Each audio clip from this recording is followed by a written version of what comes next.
All right, it's the 134th episode of the Brian Hornback Experience, and we have another person running for City of Knoxville 2023 elections. It's none other than City Councilwoman Lynne Fugate. Lynne, how are you? I'm doing well, Brian. How are you? I'm good. So you're on City Council at-large seat A. There's actually three at-large seats.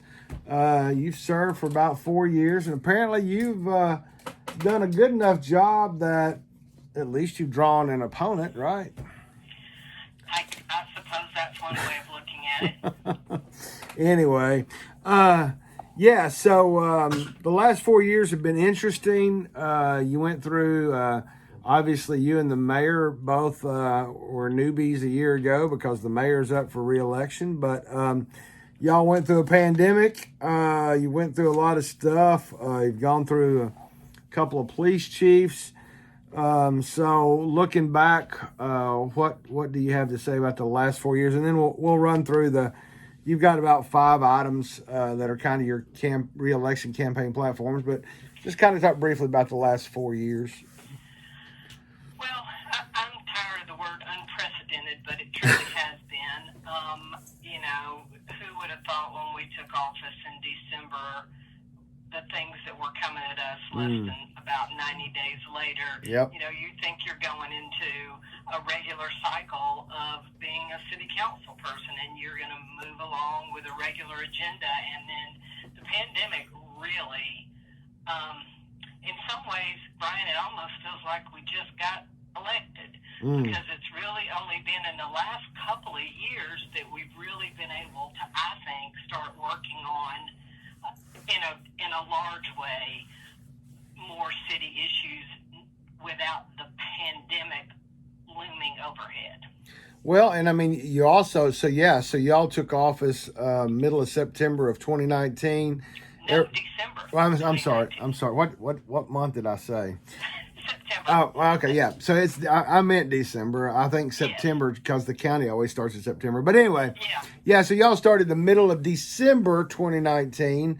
And I mean, everything shut down. Like I know the wife and I went to our last concert 1st of March of 2020. So really for a year or so, y'all met via Zoom electronically. At least a year. And that's an interesting way to begin a term and not really get to know your colleagues. Right. It felt a little like the Brady Bunch on the camera, on the screen. But, we continued to do the work of the city and the work got done. But the pandemic was large overhead and then overshadowing that.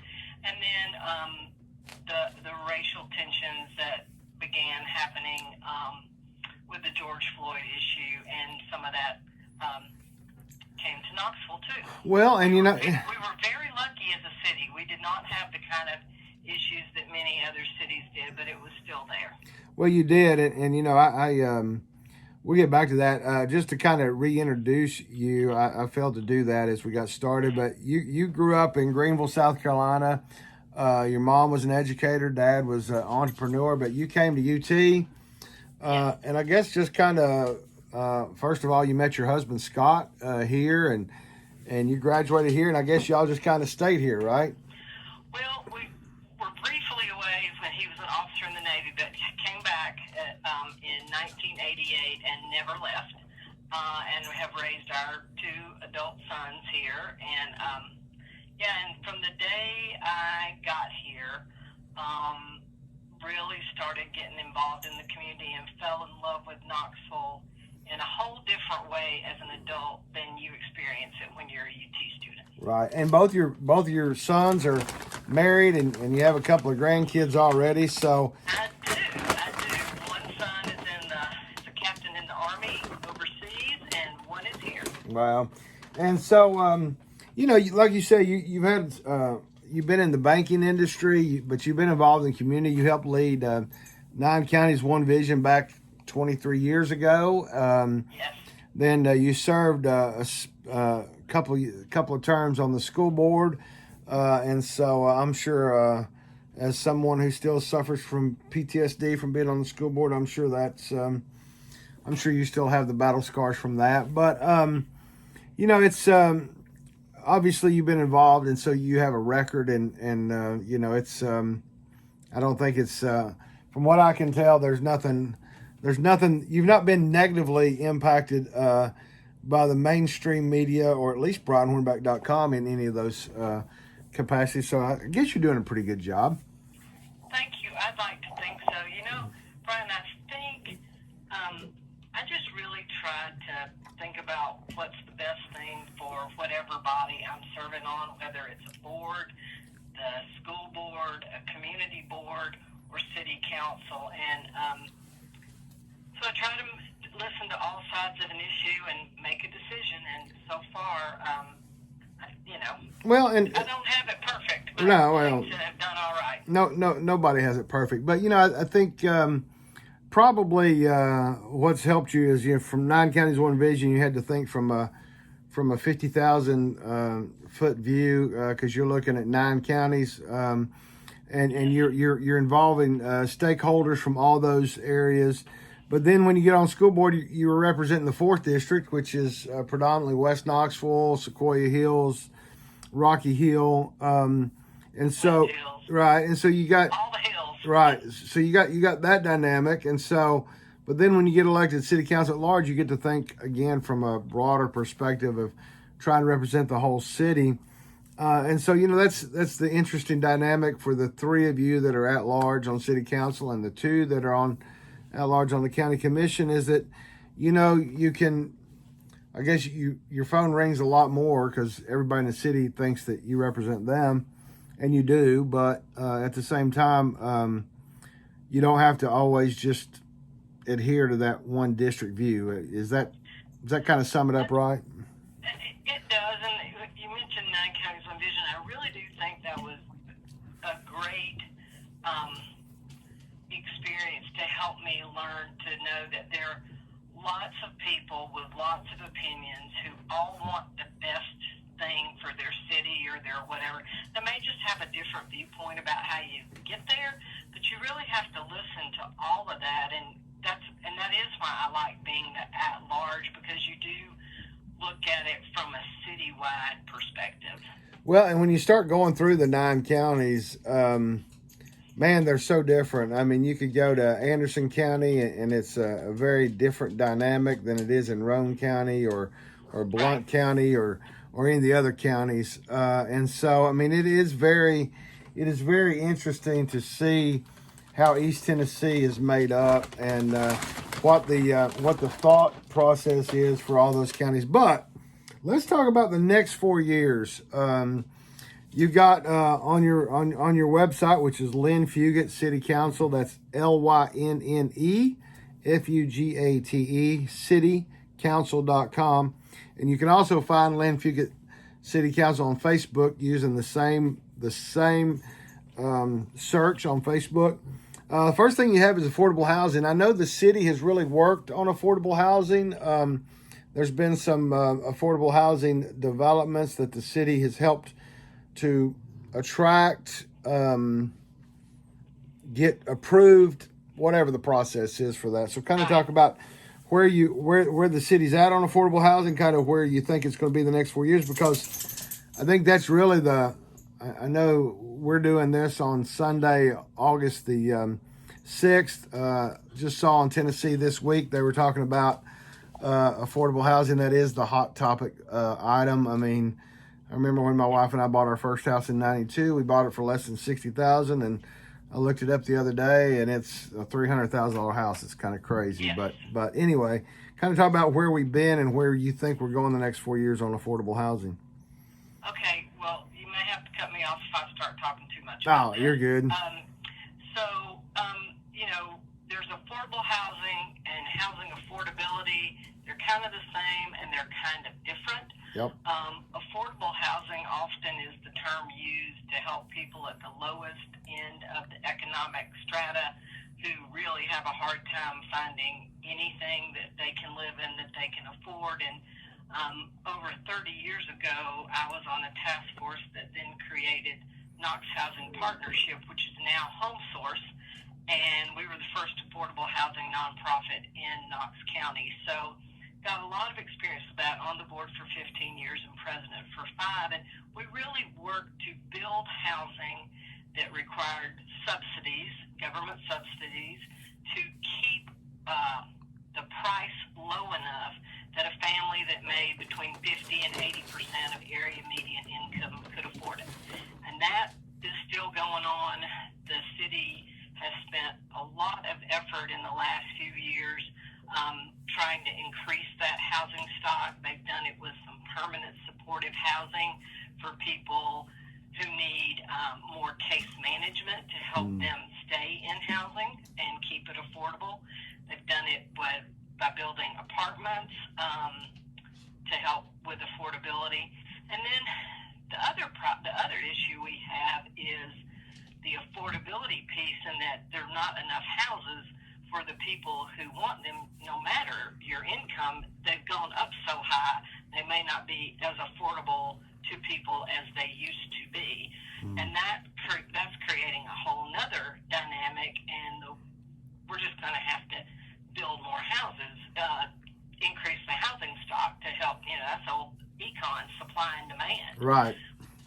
One of the things that I will say that you don't hear a lot of people talk about, but I think a couple of things that really got us to where we are with that are, when I was a banker back in 2008, and we had the recession. And there were a lot of small home builders, small by, building 20 to 30 houses a year. Well, during the recession, they all went out of business. Right. And they didn't come back. The tradespeople that were doing that found other things to do. So fast forward, here we are, 15 years later. We hadn't built a whole lot of stock because some of the people building it were no longer there. Everybody's discovered everything we worked on 20-something years ago. Everybody find out how great it is to live in Knoxville, and Knoxville's so fantastic. People want to move here. And all that's collided at a time of inflation, and it's put extreme pressure on our housing pricing. Well, and the other thing is, I know it's going on with housing as much as it is with groceries. A dozen eggs costs about as much as a gallon of gas these days. Inflation's not helping. But it's amazing to start to decide to go down the rabbit hole of doing a search for, I wonder what those apartments near me are running, and they're running $1,600 to $2,000, and it's just kind of crazy. But I know that's something y'all are going to have to deal with. I think there's some folks coming to City Council on this coming Tuesday, which will be August the 8th, to talk to y'all about that too. So I'm sure that's something we'll continue to hear about. Public safety and the accountability for public safety. I know y'all have really worked to increase the pay for a lot for KPD and for your fire department and your first responders. Y'all implemented body cameras in the last 4 years while you've been on council. So kind of talk about that, and then what you think the next 4 years can help on public safety. Well, we do. We did have to increase pay to keep some people from retiring, keep some people from leaving to go to private sector, and to increase the likelihood that other people go into the professions. But the body camera issue is an interesting one because the police were happy to have it. It's great for accountability for the citizens and police to know exactly what happens when there's an encounter with citizens, and it shows the good, the bad, and the ugly, and we need to know that and correct that. Right. So that's been good. The other thing that I think the chief has done is really look at policies, procedures, done some work on internal affairs, getting this C21 group to come in and look at culture and processes that the police department needs to put in place to increase accountability with our police force and help citizens feel good about their police. Our police are really hardworking heroes, keeping us safe. But like every profession, not everybody's perfect all the time, and they do, and mistakes are made, and you have to address those as soon as they happen. Right. And then you've also, on your website, taken a pledge to support the expansion of the co-response team to respond to mental health emergency calls. I know y'all had a very long meeting. I called it 4 hours, and somebody said it was only 3 hours. I said, well, they actually had dinner. They actually had dinner for the first hour before that. But this is true. So, but y'all had some discussion about that, and that was actually an interesting discussion, especially here the co-response report from Knoxville Heart and those folks. But talk about that. Say, if I can, yep. I think co-response is really key. I mean, we hear all the time that we have a mental health crisis as well. Coming out of the COVID, mental health has gotten worse. I remember years ago, going way back in your mind, Brian, to Police Chief Phil Keith. And he used to say, at 5 o'clock, the police show up for every problem. Mm. And sometimes they're not the people who have the best skill set to handle something. You'll appreciate this, having been on the Board of Education, too. I said, right now, as a society, we tend to ask teachers and police to handle everything. Right. And they're not really trained and equipped for it. So the schools are adding more school counselors to help students. And this co-responder to go out with a police officer to calls that we're not quite sure of what needs to be done, it has, by all accounts, worked well. They de-escalate. Very few people are then taken to jail. But when somebody calls 911, you don't know what to send other than the police. Right. And so that's the co-responder unit. This alternative response unit that people are talking about will take it's a lot more complicated. Right. Will take a lot more study on how to do it, but the co-response unit seems to be working well, and it is letting police do more of what they are trained and want to do, and helping our citizens who are in a tough spot not have something escalate. Right. So KUB broadband, that's happened in the last 2 years. Yes. Certainly within your first 4 years. How's that going?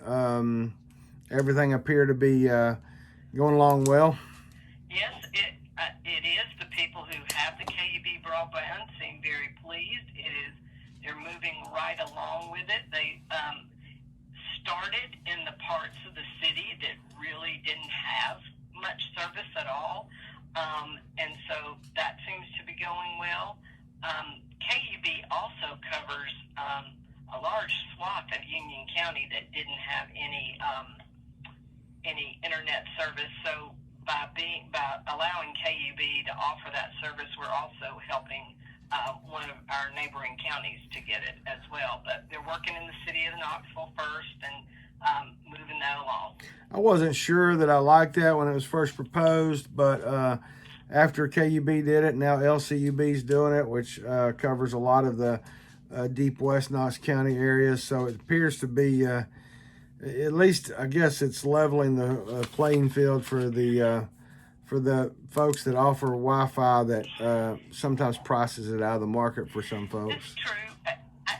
When we did that, I mean, I come from private sector.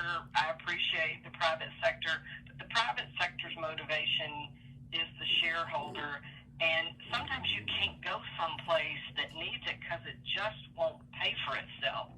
Well, when a public utility does it, it's more of a service. Right. And so I think, especially as the state of Tennessee itself is really trying to roll out broadband all across the state so that people who live in even rural communities have access.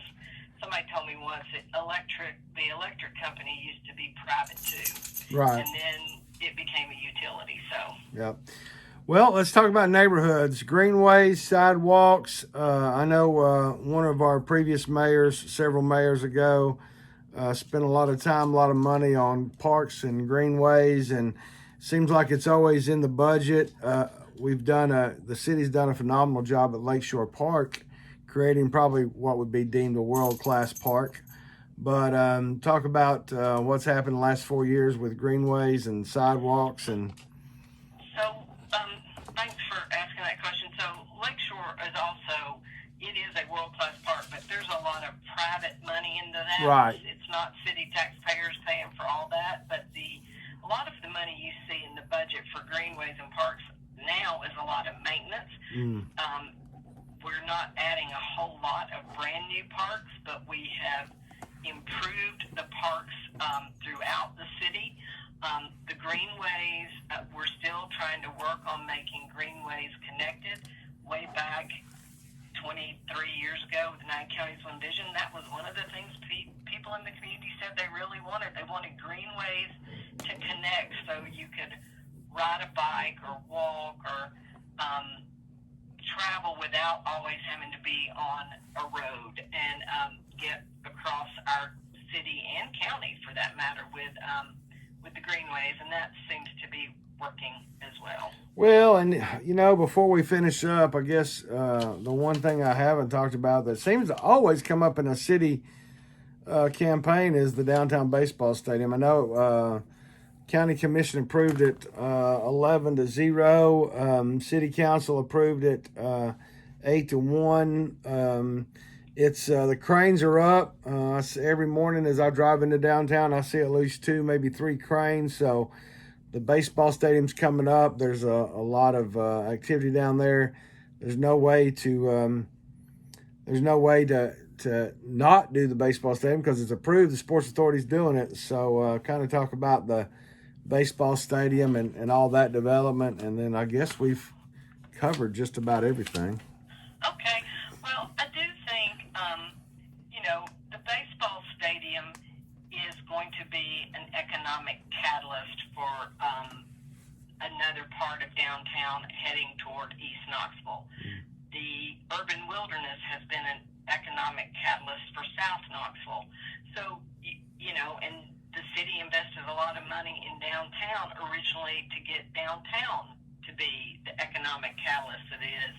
And Brian, you and I have been around long enough. I can remember when the convention center was being built, everybody thought that was a horrible thing. Why would you spend money on that? It'll never pay for itself. But without the convention center, we wouldn't have all the conventions we have that bring a lot of tax revenue into our city and county. The baseball stadium should be that kind of impact to our city as well. Well, I guess I ought to quit calling it a baseball stadium because it's going to be a multi-use stadium. It's I know a multi-use stadium because it's got soccer club's going to use it. Some smaller recording artists will be able to use it for concerts. Right. So it's not and other community events. Right. So it's a multi-use stadium. And it's gonna have residential. I mean, from what I understand, the condos may, for the most part, already be sold out, and they haven't even built the darn things yet. So absolutely. So it is going to drive more energy down in the old city area and on east. Right. So I think it'll be an exciting time. Well, we'll remind everybody that the primary election is August the 29th. And early voting starts Wednesday, August 9th. Well, it runs August 9th through the 25th of August. And obviously all those early vote locations will be up there. You can find Lynne, obviously, you can just search Lynne Fugate, Lynnne, or you can just do LynneFugateCityCouncil.com. Search for Lynne Fugate City Council on Facebook. And Lynne, I'll give you the last few minutes to say whatever you want to say and be sure and ask for everybody's vote. Thank you. What I would say is it's been my honor to serve the citizens of Knoxville. I really do love the work on City Council. I am enjoying making our community better. We are a fantastic place to live. Clearly we are. It doesn't mean we don't have our challenges, but I think what my career has shown in public, private, and civic life is I work hard with anybody who wants to try to make things better in our community, and I would like to continue to do that. I think, we're on an upward trajectory, and I'd like to keep helping us move forward, and I would appreciate everybody coming out and voting for me. And I do want to say before we hang up that it is a nonpartisan election still. That's going to change in the next couple of years, but this year it is nonpartisan. And you do have supporters on both sides of the aisle. I know that. Yes, I was pleased to be endorsed by all three of the last elected mayors in the city of Knoxville. So, Bill Haslam, Madeline Rogero, and India. I think that's important to note. You know, I say all the time in my time as elected official, you know, you hope that when you get elected that, you know, when you run for re-election, you've successfully been re-elected to school board, and I think you'll be successfully re-elected August and November of 23. But you just kind of hope that you can keep fewer people upset with you than will vote for you. But you know, I do think it's important that people get out and vote. In the event that there's not a runoff for mayor or for judge, then the number of people voting in November is going to be lower. So we're just going to have to continue to remind folks, get out August 29th, August 9th through the 25th, and then we'll continue to hammer that in October and also on November 7th of 2023. So good luck to you. Thanks for being on here. Thank you for having me. I absolutely really appreciate it. And from what I understand, you show up to every event that you are invited to, right? Yes. Yep. So anyway, if at all possible. That's right. So I do appreciate you coming out to my Center City meeting, and Yes. and people that like to throw stones. Lynne will show up if she's invited, and 9 times out of 10 she will make it out on her effort, and she made it on her effort to be on the Brian Hornback Experience. So that's important. Well, I want to. Can I just say one last Sure. thing? I know you got to close. Nobody's going to agree with me on 100% of things. I've been married almost 36 years. We don't agree on everything. But I am really trying to do the right thing for our city, and I will explain why I voted the way I voted.